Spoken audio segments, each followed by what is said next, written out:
Hey folks, this is Rebel Rousing Rich Bergeron. Ladies and gentlemen, the very confused Tony the Tornado Bennico. Yeah, the Psychic Tom has it with you. New phone woes, Crystal ball unveiled, ready to go. Let me tell you, I mean, I relate because technology used to be my thing. You know, when I was a kid, I'd always be showing my dad how to do stuff like that he should know how to do. I mean, he owned the computer, and I was telling him how to use it. But nowadays, I'm still figuring this stuff out. I mean, like, you know, they say, oh, you got a smart TV. You don't realize how really smart these things are. I mean, like, especially with the new cable setups that they have. And just the other day, I figured out I could watch Prime TV, Prime Video, that I usually watch on my computer, and I put an HDMI cable in the computer. I could watch that on the big screen TV by just speaking into the remote. And then I had the service technician come over to fix my cable, and he tells me that you can just push the button on the actual console if you have a problem with finding the remote. The remote will beep. I'm like, what? Like, why didn't they think of that in the 80s when they came out with the first remote? Just little things like, I mean, wow, can't believe that. But yeah, technology, more and more every day, starting to amaze me. But yeah, unreal. Anyway, we got a lot of stuff to talk about. Maybe not so much technology related, but we had a new form of combat sport come on the table last weekend. Unfortunately, I suppose you could say, or maybe fortunately, I don't know. I did watch the whole thing, and then Tom sent me a fascinating article on all the legal perspectives we need to talk about. And one of them has to do with our freaking show, okay? I'm not even sure if we still have it on available, because some of the platforms died out that we had some of the episodes, at least 2 of them. But we did an interview with a guy, you guys probably remember, about something called cage boxing.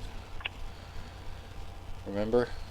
I forget what it was. Yeah, I remember that one. Exactly called IF something, IFC or something like that. But as soon as they explained the rules the other night on this Triad Combat thing they did through Triller, I said, that sounds like the cage boxing rules. So maybe those guys have a lawsuit. You know, I was thinking after reading that article that you sent me, Tom.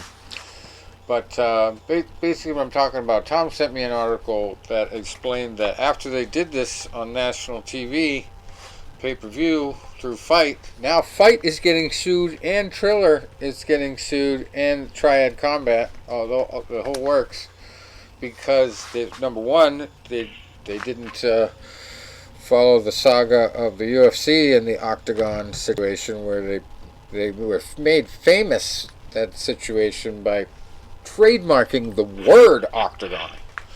So nobody could even call their fighting surface an octagon.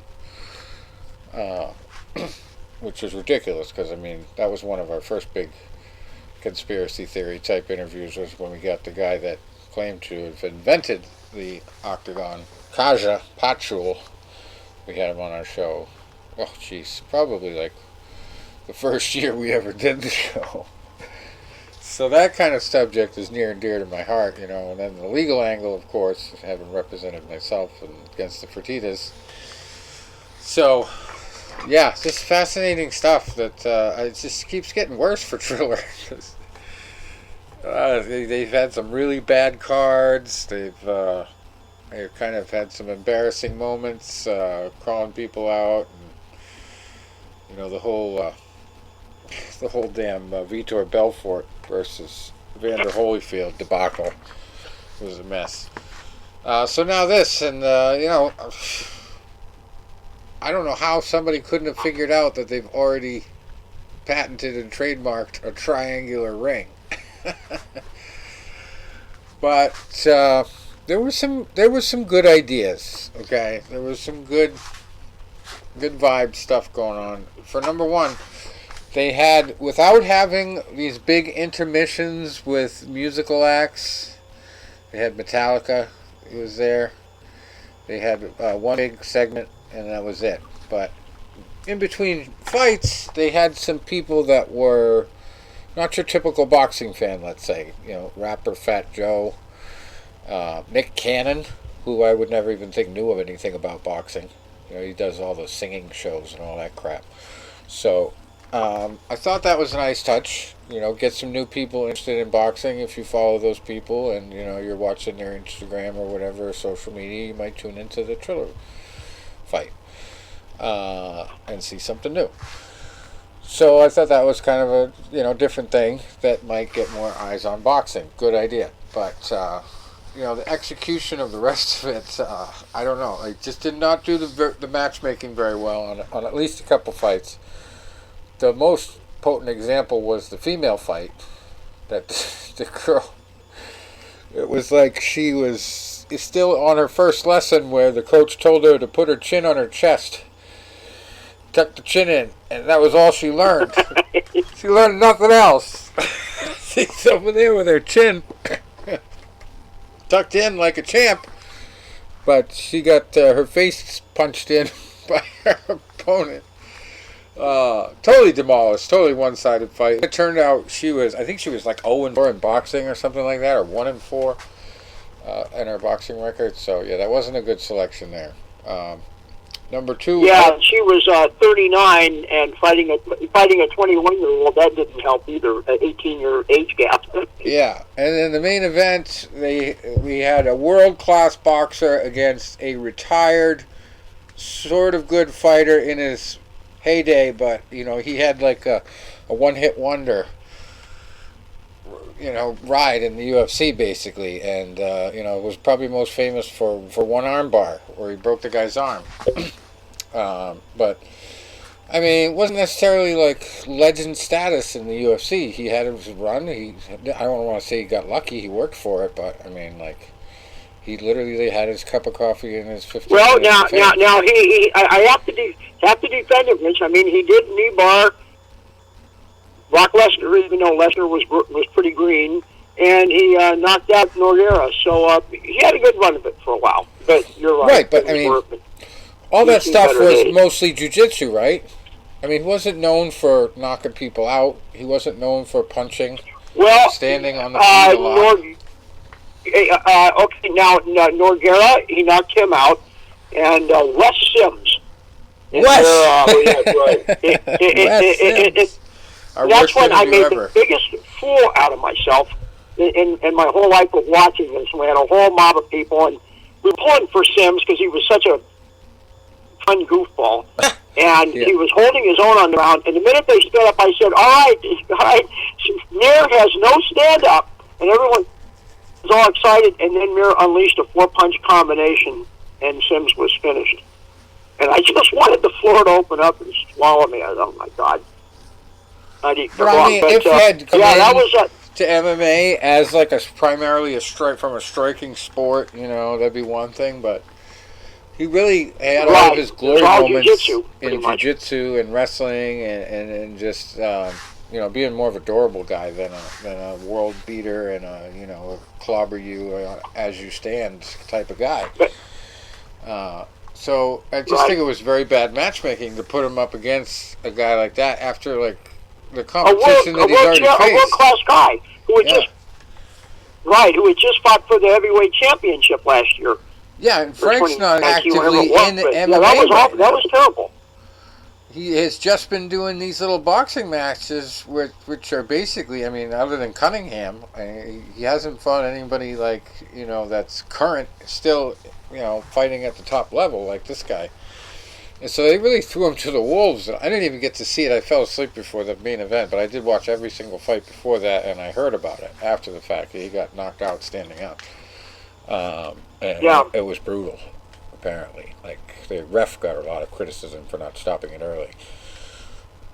But the highlight of the night for me was the Massachusetts representative from the boxing side, because it was boxing versus MMA was the theme. They even had Rampage Jackson coaching the MMA team, and Shannon the Cannon Briggs screaming "Let's go, champ" the whole time, representing boxing. And the best boxing representative was a guy named Gigliotti. Fat Joe kept yelling his name out after that fight. But surprisingly enough, he was not only the first fight on the card, but also the first one in the history of Triad Combat to throw his opponent outside of the 5-rope ring. So I think that was the highlight of the night, and it started early. But he just had some amazing grappling for a boxer, and impressed a lot of people, and got the decision. Started boxing off on the right foot there, but they did not have a good night after that. So I think there was only one other fight that they won decision. But yeah, it was interesting because you have a very tight confined space there with the triangle, and you had the different rules. There was one spinning back fist, I believe, at one point, or a couple in one of the fights, but that was allowed. Yeah. Then there was one hammer fist. Hammer fist, yeah. And it was a bit of dirty boxing. But if you guys remember me talking about that book series from Champ Thomas, it had a lot of this circus kind of stuff in there about the baseball bat punch. Like if you throw a wild right hand and miss by a foot, but then stop them and and come back and hit a back fist, spin back like that. And I guess that stuff's legal. And then the axe punch, like if someone's doing the rope-a-dope, you come out and hit them with the end of your hand and all that kind of stuff. The problem I think they're going to have with that, those punches are hard to do in a real fight. Yeah. They work good in the movies and stuff, but it's really hard to do that, and I think people really want to see more of that. So I think that would be a bit of a challenge. And then, Rich, did you watch the Mitrione fight? Yes. That was... I have a verb now about... That was impressive as far as the early going was for Mitrione, but I thought that he was taking advantage of the clinch in his ability to hold on to a guy and just not advancing the action enough. So that really gave it to the boxing guy an easy win. But, I mean, the boxing guy really didn't do anything flashy or crazy or, like, didn't dominate at all. It was just like he did the little things right. Yeah. And Mitrione was clearly stalling and out of shape because, I mean, he just blew his wad in the first couple rounds and then he was done. But that was the other interesting thing because it was multiple rounds. It wasn't just a 3 or 5 round. There was like 7 rounders and 8 rounders. So, and they're 2-minute rounds. Yeah. So, very different atmosphere. Lots of offense. A little bit of defense, and the other thing was and like I mentioned, mentioned you, we got to see if we can get Sean Wheelock back on the show again.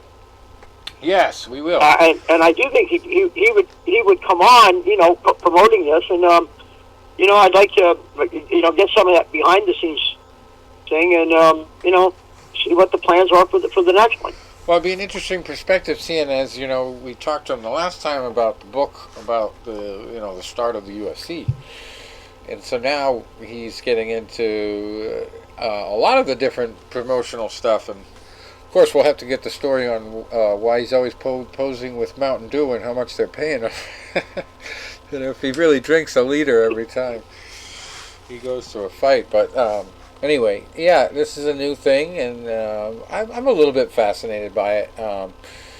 Probably the one thing that went unnoticed and untalked about by most of the outlets and even the announcers were the lack of eye pokes from the different gloves they were using. And, still allowed some grappling, but the finger padding was completely different. It's not individual fingers covered by...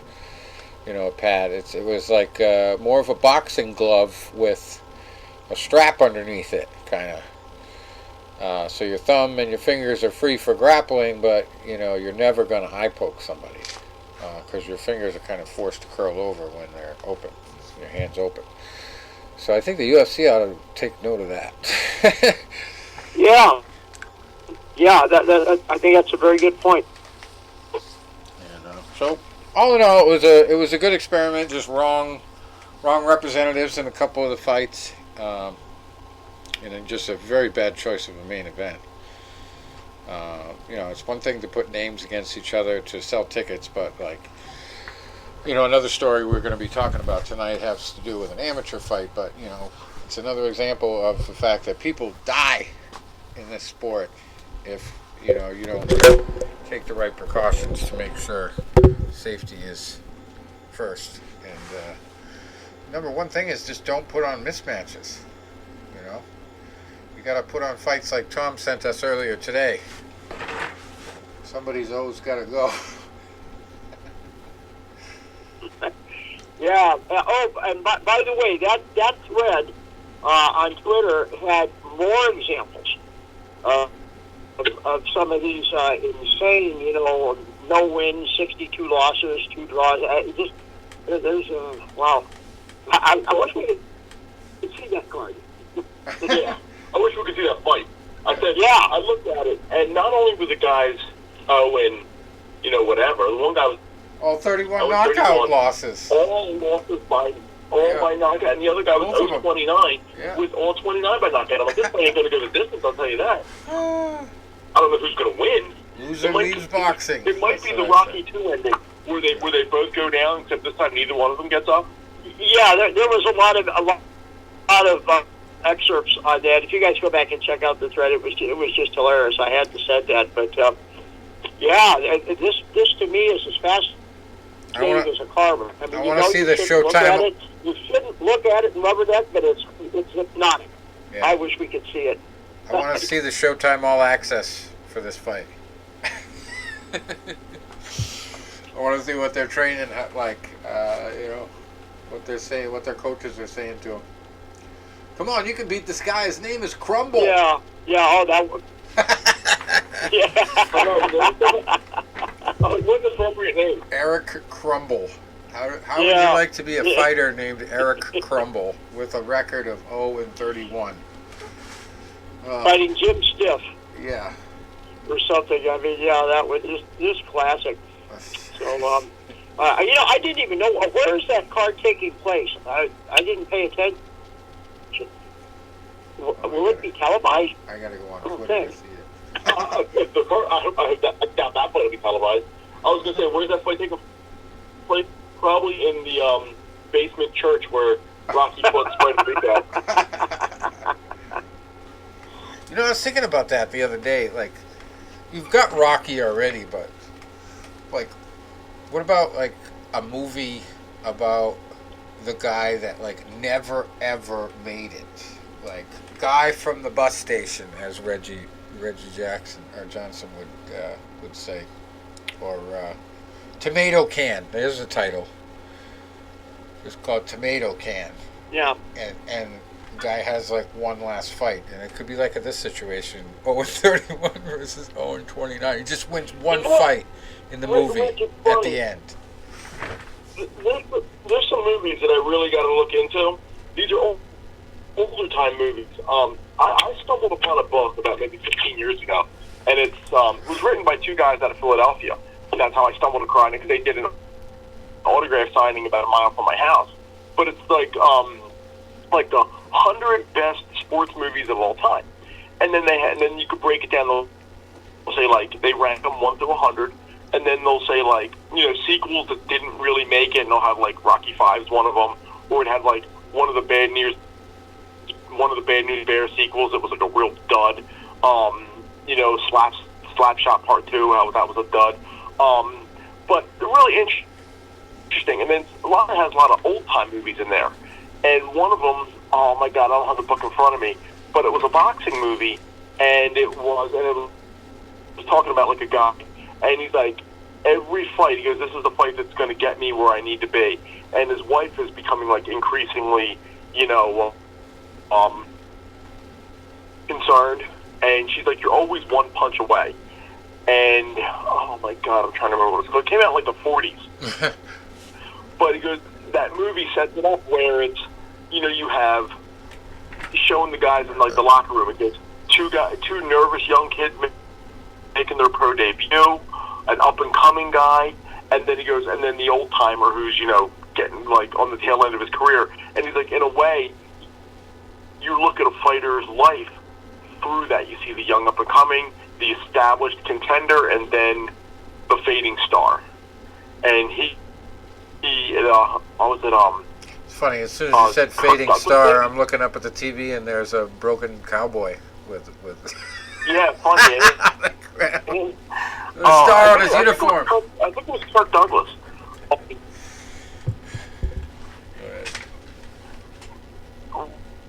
What I'll do is when I get a chance and I find that book, I'll take a picture of some of like the boxing movies on there and I'll send them to you guys. That way you can look them up. Like that, they had the one was The Harder They Fall, I think it was called, with Humphrey Bogart and Jackie Gleason and Jersey Joe Walcott was in it. One of my favorite obscure ones is called Triumph of the Spirit with Willem Dafoe. And he plays this guy that's in like a concentration camp and he's forced to box. And he gets like special treatment for winning fights and stuff like that. And he gets extra bread and shit like that. So like he's literally fighting for his life. But I mean, it's not to the death. You said like you're fighting and it's like the loser gets put in like the gas chamber and it's like you want to win, but at the same time you're sentencing someone else to death. Yeah. But if you don't win, you're sentencing yourself to death. Yeah. Crazy shit. Unreal. Anyway, we got to talk about fights last week. Boxing coming up. There was some controversy. I didn't see it.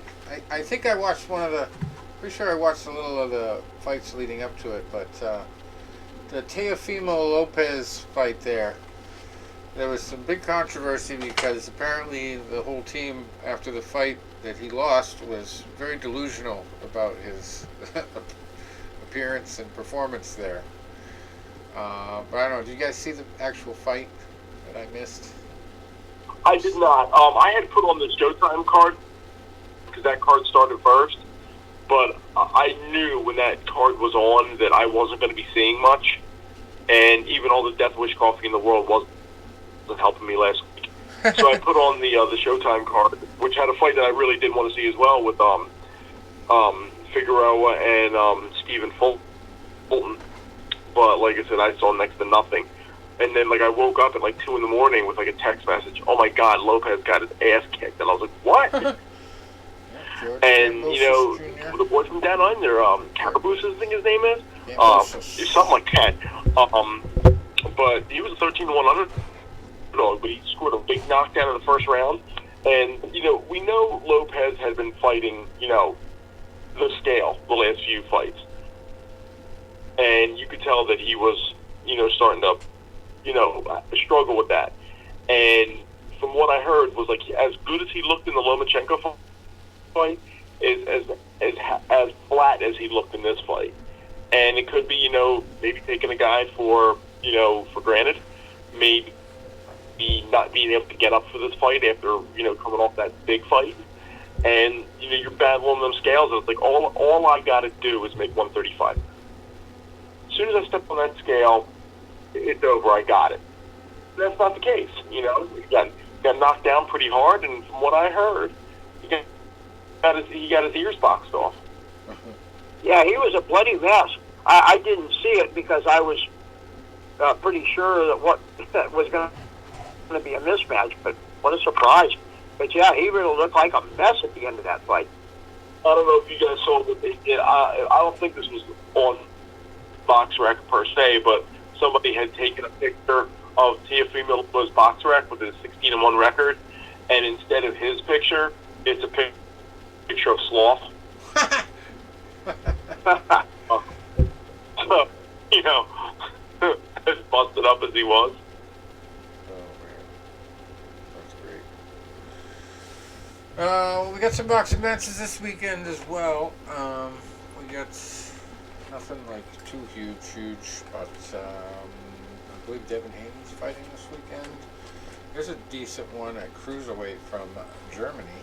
Main event here, Ferhat Arslan, 49-9-3. Only lost one in his last 6.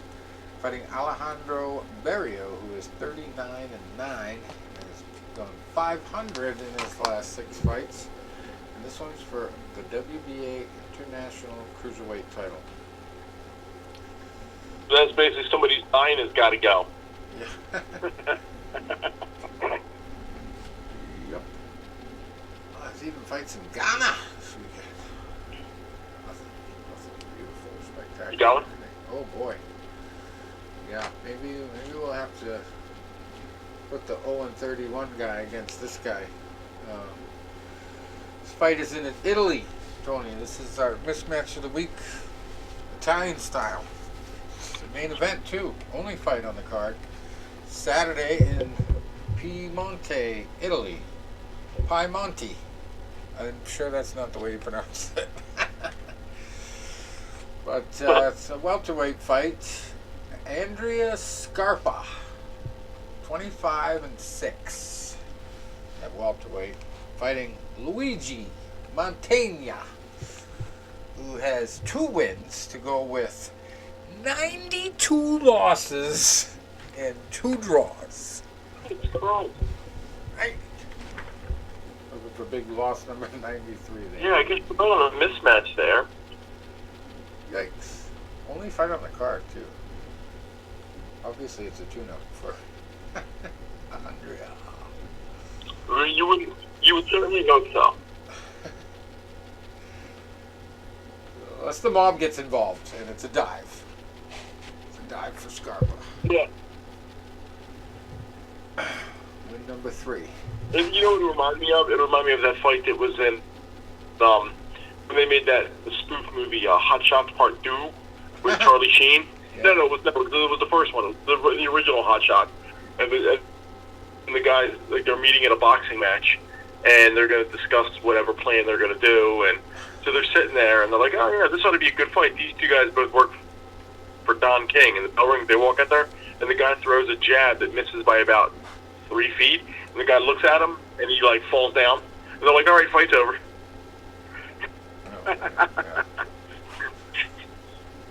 I like when he's just like, there's that part of the one of them where they just pick up a handful of bullets and throws it at the people and they all fall down. Like they got shot. Yeah. Anyway, John Scully, we had him on the show a few times. He likes to complain about obscure titles. You know, Oh, my God, I know. there's one for you. It's Super Bantamweight, main event here in Metro Manila, Philippines.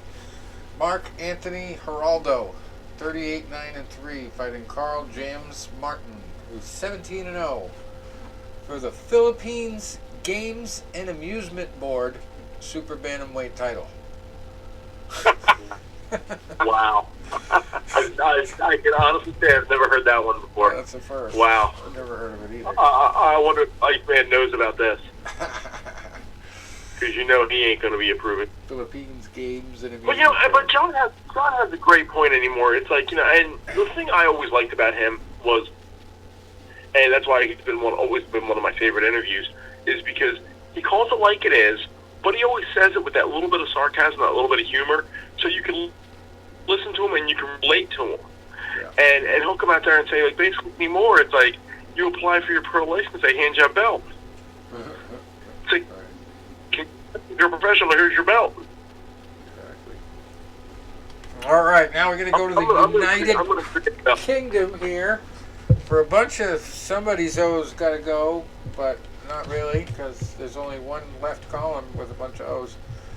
But light heavyweight main event, 19-0 Lyndon Arthur, and he's fighting Anthony Yardy. I don't know how you pronounce that one. He's 21-2. And that's for the couple titles, WBO Intercontinental Light Heavy title and the Commonwealth Light Heavyweight title. Super Bantamweight Hamza Shiraz, 13-0. There's some more O's. Fighting Bradley Skeet. And 29-3 is his record. 2 of those 3 have been in his last 6. That's for the WBO, World Boxing Organization with an S, European Super Welterweight title. And then we got lightweight Sam Noakes. He is 7-0, lucky 7. fighting Sean Cooper, who is 11-2 for the vacant WBC International Silver Lightweight title. And then we got some more. Everybody in the left-hand column on this one has no losses. Right down to the 1-0 Sonny Liston Ali at super lightweight. Wow. That's a hell of a name. Fighting an opponent named Lee Hallett, who is an impressive, if you like losers, 1-35. Nice. Well, he's got the 1 on his record. 1-0 versus 1-35. Sonny Liston Ali, though. So that's a new one. We'll have to see where he's from. Sonny Liston Ali. Lee Glover. That's another good name for a boxer. He's 11-7. Fighting Charles Frankham. 3-0. This name's full of good names. Heavyweights. George Fox. He's 4-0. Crazy like a fox. Fighting Kamil Sokolowski, who is 10-23-2. Exactly what you would think a guy named Sokolowski. That kind of record. Anyway. There's some mismatches this week. Boy. There's one from Alabama. 28-11 Keon Johnson at super middleweight fighting Zachariah Kelly, who's 5-32-1. You got a guy who's 7-27-4 on the same card. 4-24, another guy. Thanks. I wonder if there's like gyms where just like they just train opponents to lose fights. You know what, Rich? I'm gonna, you know, here's one thing, and you know, and I hate to laugh about it because I know a lot of these guys. I know them personally. You know, I trained for years down in South Philly, and one of the trainers that we had there was a good trainer. He's not a good man. And you know, with his managerial skills, it was like he would look to wherever he could get more money. That could be good if you're building a fighter, but not so good if you're getting the put in there, like getting thrown to the wolves. And you'd have a fighter, you'd be trying to get on the card. They'd say, okay, you know, to put you in this fight, which is about an even-Steven fight, or a fight where you might be the third guy, and we're going to pay you, for argument's sake, $700. Okay? Or say $800, $200 a round, $800 for a fight. And they say, or we're going to put you in here with a guy, and he's whatever now, and he's a prospect. You $1,200, but you're getting paid more. But you know you're pretty much out of your league in that fight. Well, he would take the more money. Fighters beat. So his fighter at that $1,200, they're never going to get more than that because they're now glorified opponents, and they're digging them, but they can't get out of them. Instead of in the shorter money and building up their confidence and building up their marketability, where he could go from 800 to 1,200 to 2,000 up and above. So it's like almost like he was, and getting his guys beat. I trained with who was 0-9-1. This guy's a tomato can. 0-9-1. I used to spar with him. I knew how good he was, but he was mismanaged. So do you say, yeah, gym where they train people to lose? Maybe not a gym. There's definitely managers. Very good point. Well, I'm looking at Sonny Liston Ali's profile here on BoxRec. I think Sonny Liston just knocked the microphone over.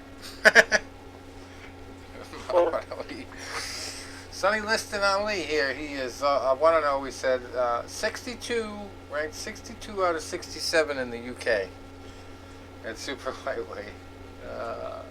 Ranked just under 11,000. No, yeah, 1,100 in the world out of 1,825. super lightweight. So must be a lot of opponents underneath him. But the first win was against Dario Barossa, 1-15 on points, and he is from the UK, believe it or not. London is where he lives. Born in the United Kingdom. Sonny Liston Ali. And we also have to talk about the big fight card of the week. Very stacked card. Devin Haney versus Joseph Diaz in the main event. And very impressive fight there. Devin is going to be on the Zone. He is 26-0 at lightweight, fighting Joseph Diaz, who is 32-1-1. It's for a title, the WBC World Lightweight title. And it's not our somebody's always got to go fight of the week, but that fight is on this card. And it's not even the fight with the most titles on the line, because that's a female fight on this card. But the co-main event it's showing here is another Diaz, Carlos Diaz, 29-1, fighting Montana Love, 16-1. 16-0-1. Super lightweight. So Jessica McCaskill is also on this one at super lightweight, 10-2, fighting Candy Wyatt, who is 10-3. For just about every title I think you can have at that weight. The WBC World Female Welterweight title, the World Boxing Association World Female Welterweight title, the International Boxing Federation World Female Welterweight title, the World Boxing Organization World Female Welterweight title, and the International Boxing Organization World Female Welterweight title. Did I miss any? I don't think so. Then what would a fight card like this be without a heavyweight matchup? Filip Hrgovic, 13-0-0, fighting Emir Amatovic, who is 10-0. And that's for the IBF International Heavyweight title. And our somebody's always got to go. And we got middleweights. Austin Williams, 8-0, fighting Quatavius Cash, who is 14-2. And just a great card all around. Even the first fight, flyweights. Ricardo Rafael Sandoval, 19-1, fighting Carlos Buitrago, 32-6-1. He's had a rough stretch because 4 out of his last 6 were part of those 6 losses. So, rough stretch. Yeah, let's see. We got to talk about. I mean, I know we actually previewed the two MMA fight cards last week, but we're going to have to do that again this week, seeing as we're closer to it. But the biggest story in MMA right now, which has elevated Joe Rogan to doctor status, Dana White and his whole family has COVID. Normally I would play some celebration music, but no, I don't wish that on anybody. I'm not like these idiots out there that are like, oh, anti-vaxxer who has a radio show that promotes anti-vaccine stuff died of COVID, You see those headlines like every day, like the liberal media wants so bad to get you on the vaccine that they're going to celebrate a guy who doesn't want the vaccine because he died. They're going to celebrate the fact that somebody died because he doesn't want the vaccine. Like, you should have enough value of human life that you don't celebrate anybody's death unless they're an evil son of a bitch who killed little children or something, You just should not celebrate someone's death for their personal views, whether they're right or wrong. If they don't hurt anybody, what's the point? Anyway. That's a side thing, but the big thing is here that they're not only saying with every headline here that Dana White has COVID, they're making a very big deal out of the fact that he's getting his treatment advice apparently from Joe Rogan, and already says he is vaccinated already. He said he's already feeling better and hopes to attend fight in Las Vegas Saturday night. Brad Riddell in the main event against Rafael Fiziev. So yeah. He says, I'll keep testing every 2 days until I'm negative, and then I'm going to get back to work ASAP. But I don't know if he's taken exactly what Joe Rogan has told him to take, but from what I read, Joe Rogan claims to have cured himself with ivermectin and a couple other monoclonal therapies I think he took, but has not been vaccinated at all, and wouldn't necessarily like badmouth the vaccine, but also kind of wouldn't have supported either. But took a lot of heat, and then he had a very interesting showdown with Sanjay Gupta from CNN over the fact that some of the liberal media wanted to make ivermectin out to be only horse dewormer. That was the thing going around. This is horse dewormer. Everybody wanted to discredit it that way, but it turns out this is a medication that won the Nobel Prize at one point. It's a true story. And it's a very not potent, but a very effective and I don't know what the word is for non-side effects, limited side effects type of drug. It's just very universal in healthcare since it's been put on the market. And just because it happens to also be used, a different form of it, not the same stuff they use in humans, but a different form of it is used as horse dewormer, or in horse dewormer. They wanted to put it out there to discredit any type of natural, very inexpensive treatment. It's the capitalist system that we live in. But yeah, so Dana White has COVID. Apparently he's doing all right with it, and we've also, on that subject, heard a lot about this new variant, Omicron, or whatever the hell they're calling it. And it's just amazing to me the amount of panic that has been spread before they, and they've admitted this up front, before they even know what kind of strain this is. Just the fact that it is a new strain has them going ballistic, trying to scare everybody into the new policies and to pay for the new programs because we're going to need them to fight the new strain. And turns out, from what we're hearing, it's not deadlier. It's possibly more transmissible, but everybody that has gotten it has so far in the United States, from what I hear, has been vaccinated already. One guy, the last guy that I heard about, has had the booster, and he got it. So, might be hopeless, all this crap we're throwing at it. But we'll see. We'll find out soon enough. And I wasn't really mad at her, but my girlfriend did get the vaccine the other day, and she thought that I was going to be mad at her for it. But, they kind of put like a pressure campaign on her at work because one of her coworkers died in the hospital. But, we talked about this right at the beginning of the pandemic a lot, but not much lately. Some of the politics and the stuff that they're not really talking about in mainstream media. They were at one time. They mentioned it briefly, but they didn't make a big deal out of it. The amount of people who were going on ventilators and dying on ventilators. And this girl that my girlfriend worked with, she wasn't very close with her, but she knew her and she saw her every day. And it turns out, she got the whole story of what happened in the hospital. And this woman was on a ventilator to the point where it broke her rib trying to breathe for her. Wow.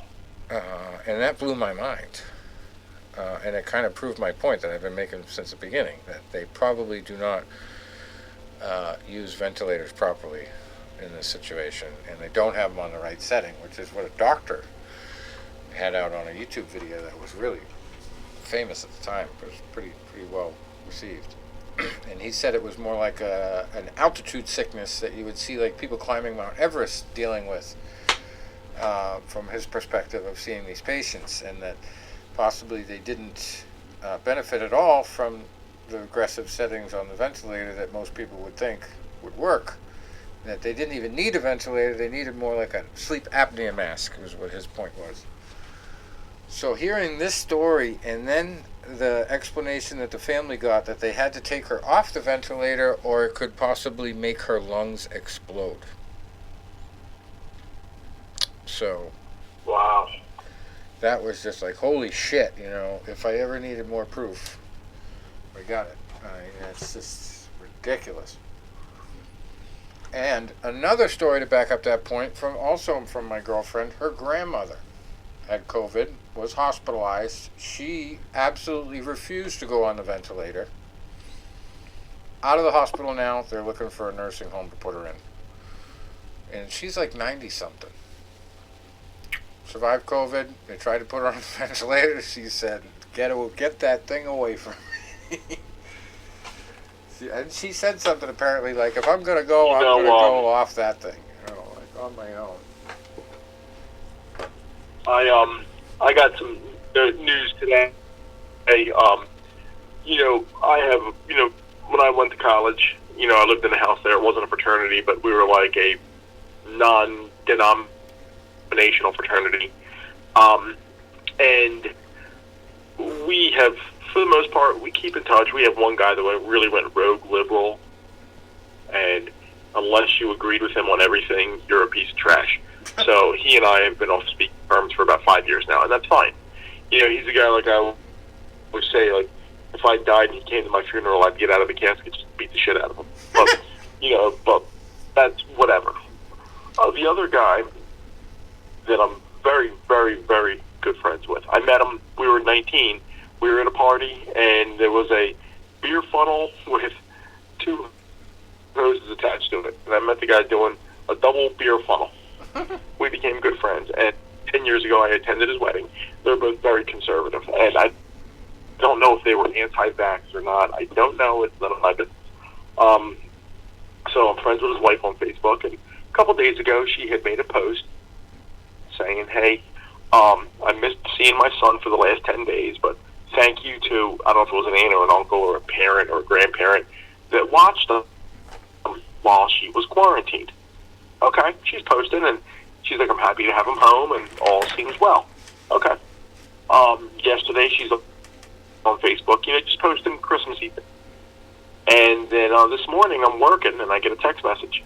We call this guy, his name is Jim, but we call him Gus, because the first time he ever went to a party, he made up a fake name of Gus Ferguson. So I didn't know his real name until 4 years of knowing him.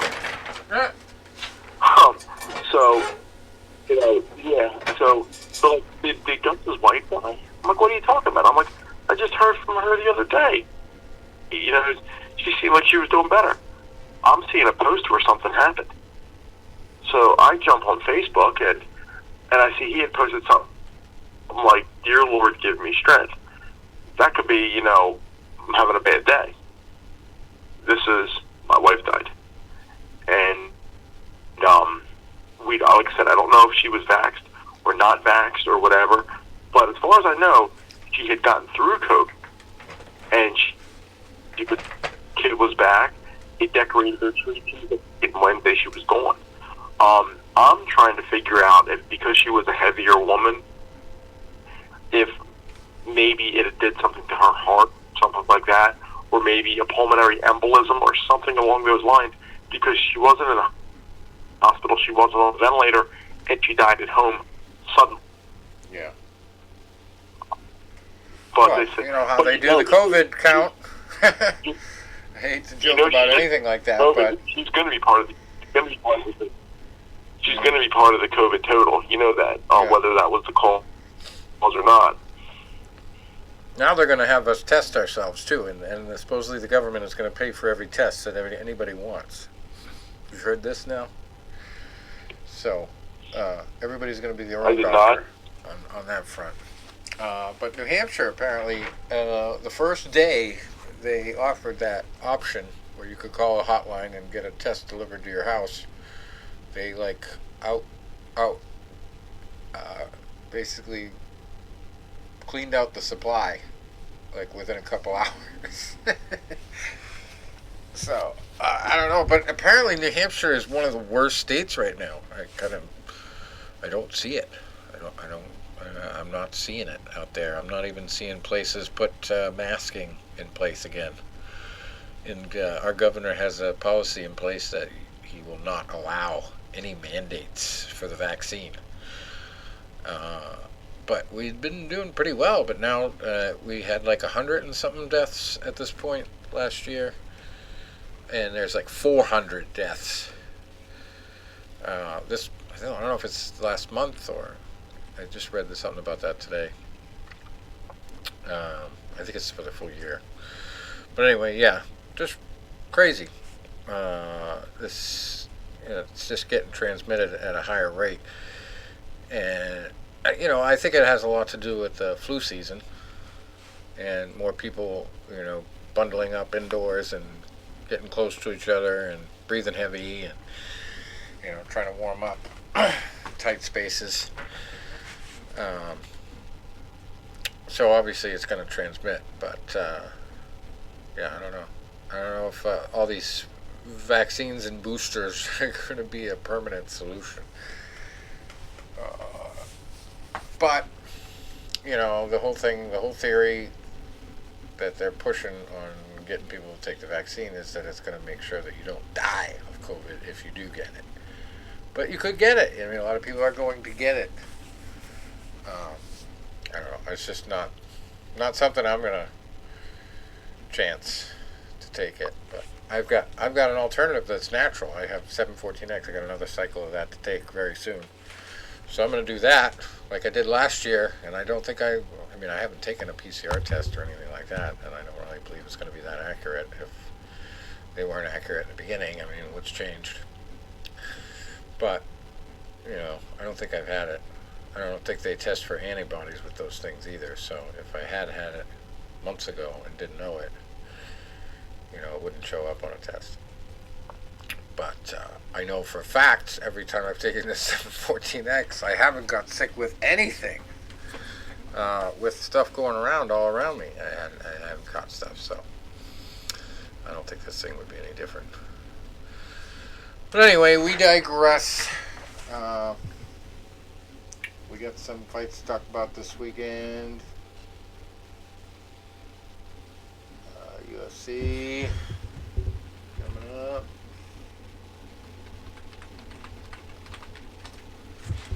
And I got a couple articles here to talk about. I'm waiting for that to load up.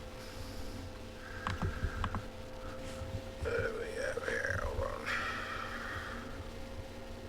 on. Oh. There's that story I was hinting at earlier. We had a fatality in boxing recently. It's probably going to be the result, or it's going to result in some lawsuits here. But it's UNLV students. Now, we boxed some people from Reno in our day, Tony, in college. UNLV got a program of 2 years after we graduated. Okay. Well, this wasn't like college boxing, NCBA. It was actually a fraternity's fight night. And this guy was not anywhere trained or, familiar with the fight game. And his girlfriend was in the audience, and they didn't have enough safety precautions in place, but it was at a major venue, which is kind of surprising, and it was a sponsored event. But he got hospitalized after the fight and died 4 days shy of his 21st birthday. So yeah, I the CBA Facebook page, basically saying that they were not involved in any manner with this event. It was not sponsored by the NCBA. It was not associated with the NCBA. So National Collegiate Boxing Association is turning around and saying, listen, we're washing our hands of this. We had no affiliation with this event. So, like, Rich, I don't know if you knew this. I heard a lot of this, from Dr. Cox Dr. Cox used to like to really give us history lessons, a lot of before our Monday training sessions. And he would say basically like how, boxing, started, what history is. And the one thing he said was back in the 50s, boxing there used to be scholarships, certain people would offer scholarships like they do football, like they do, wrestling. And, but the problem is a very highly skilled amateur fighter was given a scholarship, and he got paired up against a novice fighter with very little training. And unfortunately, it resulted in the novice fighter's death. And the NCAA dropped boxing for 20-some years due to that. And then they, back in the late 70s, as a club sport. And one of the things that was basically mandated was you had boxing experience. Obviously, if you were a professional, you were out. Even if you took like one professional fight, you were out. You had so many amateur fights before your first collegiate fight. You were basically qualified. Like I think it was like 3 or more. And if you had once you got up to like 5 or 6, you were no way getting in. You had say a handful, 3 or 4. They would maybe put you on. And I know the one time guy there, and he was for Penn State. They put him in there with me. They're like okay, to see how he would, because they knew I could. And he knocked me on my ass, but then I drilled him with a hook and kind of fight over. So they're like, okay, he's a good fighter, but he's not a super high caliber fighter. I mean, the fact they were willing to risk, it's like, fuck it, it's Tony. Just put him in there, he'll fight the guy. Yeah,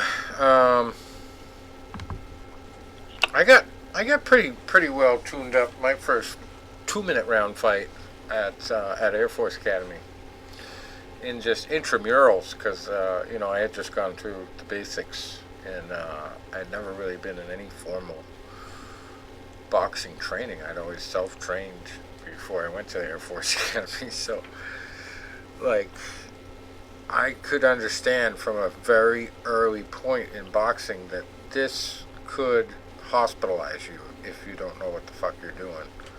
So yeah, I mean it's one of those things that if you're unlucky enough to think that I can just step in there and do this with no training whatsoever, it's way more likely to result in a bad day with you in the hospital than if you go into it at least knowing this is dangerous and I should take it seriously and I should pay attention to defense. Tomorrow, December, the year are we in now? We're in 2021, right? Tomorrow is going to be 27 years since my first amateur fight. Can you believe that? 27 years. Wow. And I always remember the date. And when I was up at Lock Haven last month, I was talking to Coach Cooper and the kids and all that, and Coop was telling these guys, he's like, if you want somebody to look up to, Tony's a good guy because, he fought hard, never quit, never this, and he goes, he was never stopped. I said, not Coop, I was. I said, I got stopped in the Nationals the one year. I was so weight trained. But I said, I also got stopped in my first fight. And I said, I got stopped in my first fight because I wasn't in shape. And in fact, after it was over and Cooper was talking to me, I remember saying to him, Coach Coop, I'm going to get better on defense. He goes, the first thing you need to do is fat ass in shape. And I was fighting a much taller, who was older than me. And I was about 18, and he was about 21, 22. I was 5'8", 190-something-ish. He was about a good 6'3", 6'4", tall, range, wiry. And the first round, I got in there, and I didn't know how to catch a punch. I didn't know how to slip a punch, but I just came in like a bull in a chop, and I was swinging big shots, and I'm walking through everything he's got, And then finally, right hand and the big left hook landed. Nice. Left hook, the fight's going to be over. Well, you know what? He shook, and he wobbled, and he went against the ropes, and I threw a right hand, and I went to crank the second left hook, and he clinched me. And all I could feel was my lungs burning badly. And then it was like those gloves that were 14 ounces felt like they weighed 14 pounds. Mm-hmm. And my legs started feeling like they were in some... And that was only a minute and a half rounds. And the bell rang, and I was gasping. And the second round, I could barely throw any punches. And you know what? And then I was still walking forward because I didn't know any other way to go. And basically, I was getting hit. Finally, I sat on that corner in the third round before the third round started, and I was like, I'm exhausted. I'm tired. I'm stunned. I'm hurt. I was seeing, like, tunnel vision. But I got up, and I went out there and woke up in the locker room. They said I went down, but I got up. But I couldn't even stand. I was so exhausted. It was more exhaustion than anything. I couldn't clench my jaw anymore to absorb that punch. Yeah. So, you know what? That's one thing I'll say. 27 years ago, or tomorrow, I got my ass kicked. But I learned a lesson. I learned from it. Even last week when I was selling Christmas trees, a woman came and, I met her last year. She had her kids with her, and and I was talking to the kids a little bit, and she's a personal trainer. I said, I did the Rocky Run a couple weeks ago. She goes, I was supposed to, but something came up, and we were talking about doing it, and she was like, I always tell my kids, because we went through a struggle the last few years, but we always watch the movies together, and I say, Rocky doesn't give up. It's not how hard you can hit. It's how hard you can get hit. And that's what I tell the kids. I told them the prison story right then and there. I said, you know what, guys? I said, you guys are young. I said, but there was a day time I was afraid. I was scared to death. I was getting beat up real bad. I was scared. And I said I could turn around and quit and run away, or I could stand my ground and just fight back a little bit. And I said, if I didn't fight back, who knows where I'd be today? I might not even be alive today. Who knows, right? You go down a different path. That path could lead you somewhere where drugs, alcohol, something bad. Or I could be a CEO, but, making a lot of money and not have brain damage. But, it's not... Mm-hmm. All right. Well, we got to talk some MMA now. We got Bellator 272 tomorrow night. Former guest of ours, Sergio Pettis, in the championship main event from Mohegan Sun Arena down there in Connecticut. Sergio is 21-5. We interviewed him when he was a wee prospect.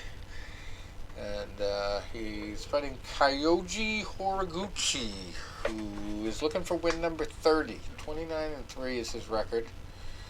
And I don't know much about him. I haven't seen him fight much, but judging from his fight picture, he looks like a pretty tough dude. So Sergio's going to have his hands full just based on that record. Anyway, co-main event. Looking good too. Emmanuel Sanchez, 20-6, fighting Jeremy Kennedy, who also has only 3 losses, to go with 16 wins. And then we got Josh Hill, 20-4, fighting Jared Scoggins, who's 10-1. I don't like this guy's name. Colin Huckbody. He hucks the bodies. He's 10-3, fighting Johnny Eblin, who's 9-0, undefeated. And Alexander Chablis, who is 20-3, fighting Bobby King, who's 10-3. And we got a couple Jesus fights here. John Day Jesus, who is 14-9, fighting Kai Kamaka the third, who's 8-4-1. And then we got Vinicius Day Jesus, who is 9-4, fighting Levon Chokeli, who is 9-1. We'll go through all the beginning fights there.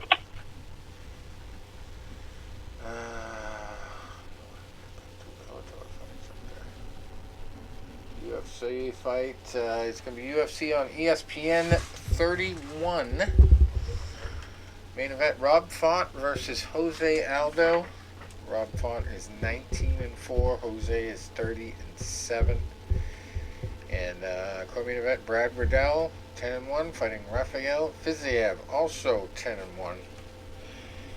And I don't know. I really like the way Jose is performing.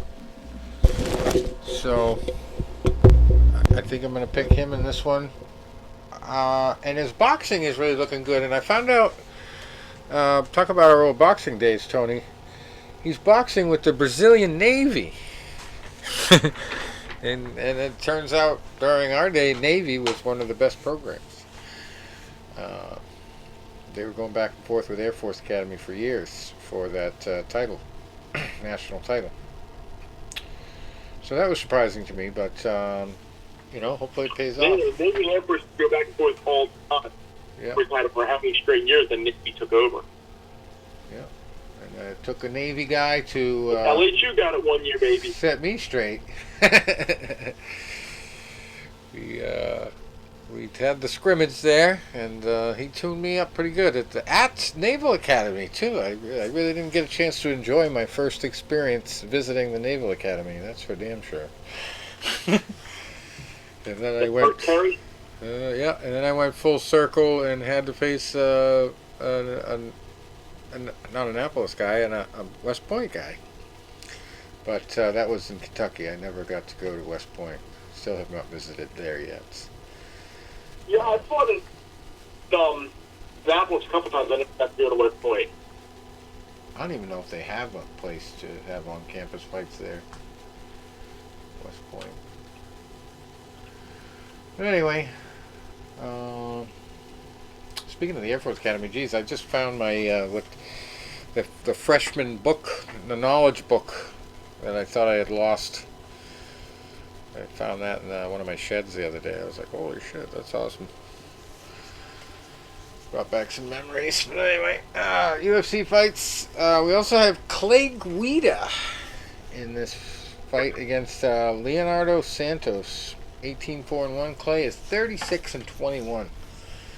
And that's one fighter I have not been that impressed with in his recent fights. Yeah, you got to wonder why he hasn't been cut. Why are they still keeping him on? Yeah. It's interesting. Well, I mean, he is a draw. He has a name. He has a fan base. But it's just, he seems like he's more concentrating on, that perfect performance where he never gets hit. Like, he's always so defensive. Trying to move and shake and everything like that and shimmy and get out of the way, and he just forgets about offense. And then when he does throw offense, it's not feet planted, there's just no power behind it. It's all just arm punches like we were talking about last week. And I don't know if Leonardo Santos is up to par to really test him with that kind of a record. He's not. He's used to fighting, guys with a lot better records. But I just don't know how much he has left in the tank either to, make any kind of a run at any top contenders. So what do you keep him around for? Name recognition? Maybe. I just like to see more out of him. If he really wants to go out on top, let's see a knockout. Let's see you try to knock the guy out instead of dance with him for 3 rounds. But anyway, that's just my 2 cents. I respect him. He's a good fighter. He's got a lot of big wins and just wars in his career. But then when you have that kind of a people want to see more out of you, and they don't let you get old and slow down. If you're still fighting, they want you to fight like you did when you first started.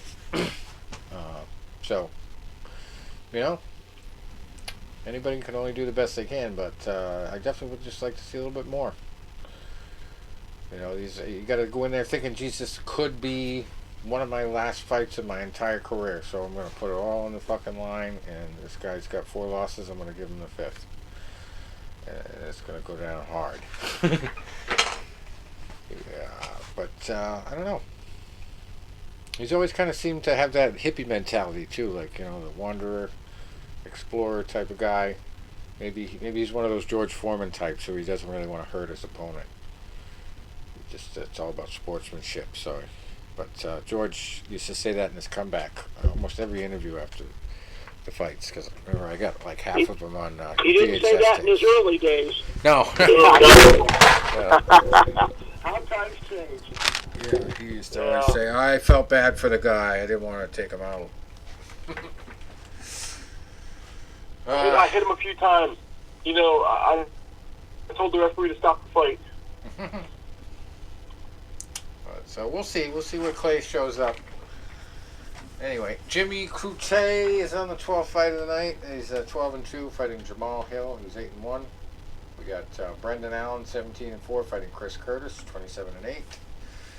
Alex Morono, 20-7, fighting Mickey Gall, who's only 7-3. That seems a little bit like a mismatch, but we'll find out if Mickey's up to the challenge there.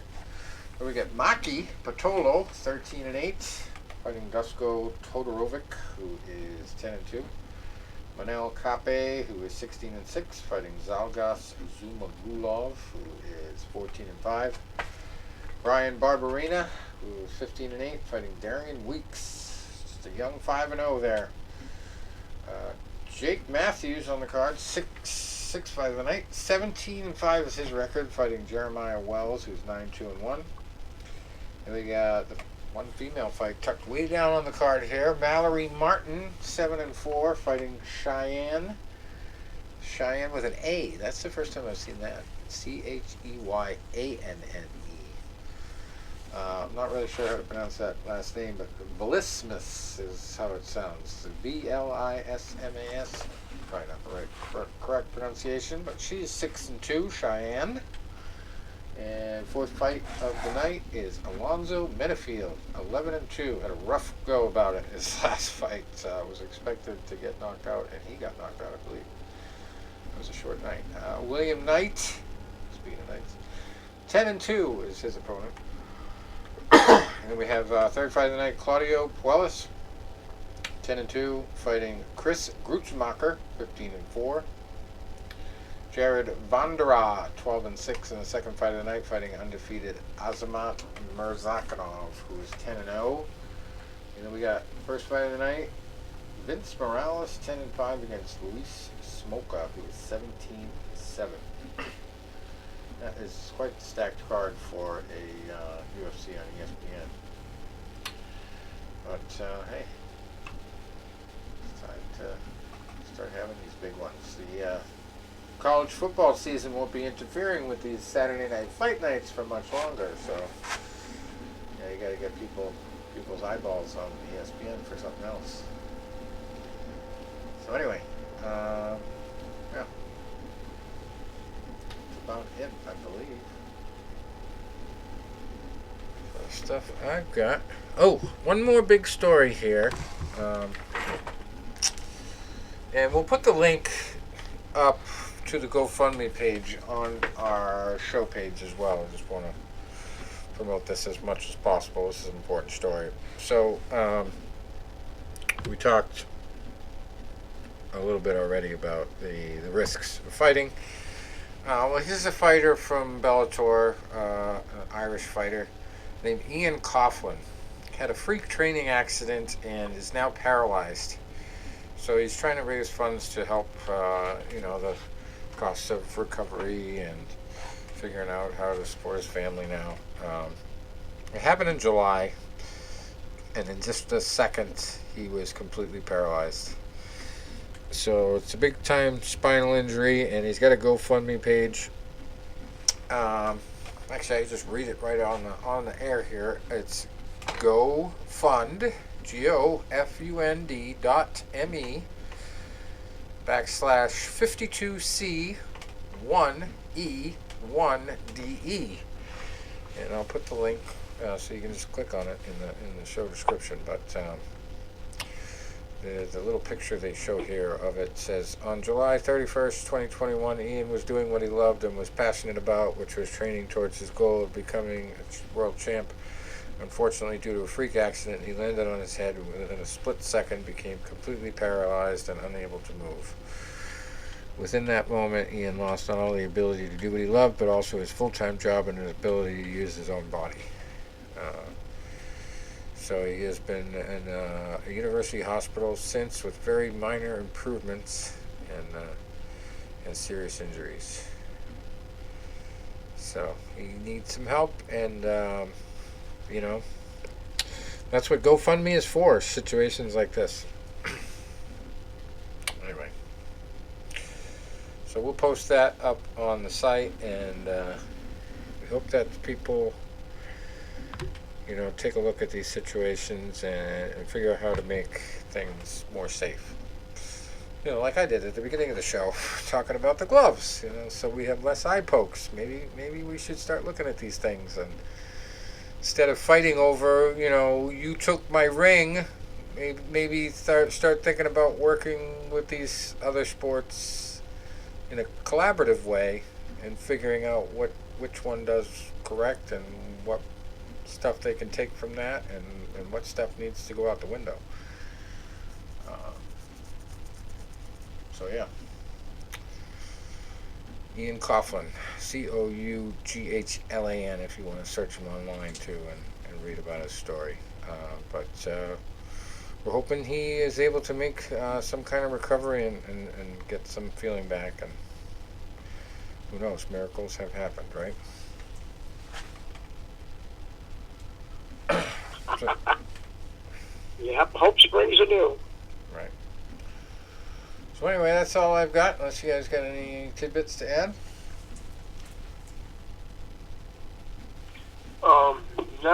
No, just getting ready for another busy weekend. Selling trees, huh? Well, I set up my tree. I haven't decorated it yet, but I followed the whole mission. I had one bad day with it because it blew over in the storm. So I had to go out there and prop it up pretty much by myself. My girlfriend helped me a little bit, but it's a big damn tree, you know. And I cut it in half. It was a very tall tree, and it's still very big. So I had to pick it up, get it back in the hole, then tie it to the big pine tree next to it. That was a fiasco. So yeah, I'll be in the festive mood this weekend when I decorate it. I've earned it. It's been a hard road. Anyway, so Merry Christmas, everybody. Hope you get all your shopping done before the shelves go empty. And I hope you don't spend all your shopping money on gas to get there. All right. But we'll be back next week and talk about the fights. And All right, guys. John Cameron. By the way, John Cameron, the UK guy. I don't know if we all did the interview before or if it was just me, but I think we had him on once before about Rocky. And he's got the new book now, Volume 1, and he's working on Volume 2, the Redemption book that he had at one point just given up on. But I mean, I remember he collected like just voluminous notes. And he had the whole page, and it was just a big passion of his. And it's another guy from the UK. So he's looking to promote the book a little bit more, and reached out to me the other day, and I suggested an interview. So I don't know if we're going to have to pre-record that because of the time difference, or if we can get him to do it live. But yeah, it would be nicer to do it live, right? So we'll see about that. I'll keep you guys posted. And it's John Cameron Redemption. I'm sure you can find it if you search online. I'm pretty sure it's on Amazon, but you know, once we get him on the show, we'll post all that stuff too. So with that, we will sign off, and I will see what happens to the Cowboys here. Okay. See you guys. All right, guys. Till next time.